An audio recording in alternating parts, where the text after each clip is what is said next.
రైతు సోదరుల స్వాగతం. ముఖ్యంగా శనగ సాగు చేసే రైతులు తీవ్ర నష్టాల్లో కూరుకుపోయారు. గడిచిన 3 సంవత్సరాలుగా ఆశించిన ధర లేక కోల్డ్ స్టోరేజీల్లో పెట్టిన రైతులు మరింత తీవ్రంగా నష్టపోయారు. ముఖ్యంగా ప్రకాశం జిల్లాలో, కర్నూలు జిల్లాలో, కడప జిల్లాలోని కొన్ని ప్రాంతాలు, మైదుకూరు, జమ్మలమడుగు పరిసర ప్రాంతాలు, అనంతపురం జిల్లాలోను దాదాపుగా ఆంధ్రప్రదేశ్లో 2,75,000 హెక్టార్లలో శనగ పంటని రబీ పంటగా సాగు చేస్తున్నారు. ప్రతి సంవత్సరం దాదాపుగా 35 లక్షల క్వింటాల దిగుబడి వస్తూ ఉంది. అయితే గడిచిన 3 సంవత్సరాలుగా మద్దతు ధర కన్నా కూడా ఒక 500-600 వందలు తక్కువగా అమ్మడంతో రైతులు చాలామంది కోల్డ్ స్టోరేజీల్లో పెట్టారు. ప్రస్తుతం 5,000, 5,100, 5,400 మ్యాక్సిమం కొనుగోలు చేస్తూ ఉన్నారు. ప్రభుత్వం ఇచ్చిన మద్దతు ధర కన్నా కూడా 500 రూపాయలు తక్కువగా ఉంది. మద్దతు ధర కొనుగోలు చేసేందుకు ఆ మార్కెట్ కానీ, నాఫెడ్ కానీ ఎవరు రంగంలో దిగడం లేదు. అధికారులు కూడా పట్టించుకునే పరిస్థితులు లేవు. ఒకవైపు కోల్డ్ స్టోరేజీల్లో 70 లక్షల క్వింటాల సరుకు అలాగనే మూలుగుతూ ఉంది.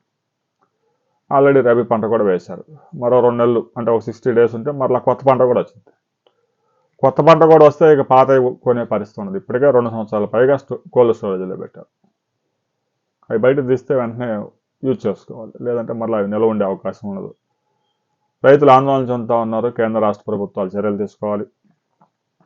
కనీసం మద్దతు ధర కన్నా కూడా ఒక 500 సపోర్ట్ ప్రైస్ ఇచ్చి ఎక్స్ట్రా కొనుగోలు చేయాలి.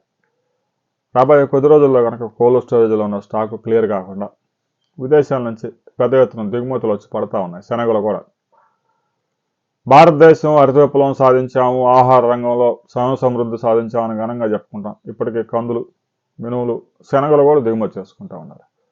ఇక్కడ రైతుకు కొంచెం ఏదైనా మంచి ధర వచ్చినప్పుడు వెంటనే దిగుమతులకి ఆర్డర్స్ ఇస్తారు. దాంతో ఇక్కడ ధరలు పడిపోయి రైతులు కంది సాగు చేయడం దాదాపుగా తగ్గించారు. ఆ మినుములు, పెసల పరిస్థితి కూడా అదే. శనగ రైతును కూడా దాదాపుగా సంక్షోభంలో నెట్టారు. రైతు కనీసం క్వింటాకు 5,000 ధర కూడా దక్కడం లేదు. విదేశాల నుంచి పెద్ద ఎత్తున గడిచిన సంవత్సరం 25 లక్షల టన్నుల శనగలు దిగుమతి చేసుకున్నారు. దీంతో రైతుల దగ్గర నుంచి కొనుగోలు చేసే పరిస్థితి లేదు. ఇప్పటికైనా కేంద్ర ఆర్థిక శాఖ, వాణిజ్య శాఖ విదేశాల నుంచి శనగలు దిగుమతులు కనుక ఆపకపోతే ఆంధ్రప్రదేశ్లో 5 లక్షల రైతులు రోడ్డున పడే అవకాశం ఉంది. ప్రమాదం ఉంది. అధికారులు, రాష్ట్ర ప్రభుత్వం శనగ రైతుల సమస్యల మీద ఫోకస్ పెట్టాలి. మద్దతు ధరకి ఇంకొక 500 అదనంగా బోనస్ ఇచ్చి కొనుగోలు చేసి శనగ రైతుల హృదయాల్ని గెలుచుకోండి. వారి కష్టాలని ఆదుకోండి. ఎందుకంటే మెట్ట ప్రాంతాలు శనగ తప్ప అక్కడ వేరే పంటలు పండవు. వర్షాధారంగా పండే పంట ఒకే పంట. ఖరీఫ్లో ఏం పంట ఉండదు. రబీ వరకు వెయిట్ చేసి ఆ శనగ వేస్తారు.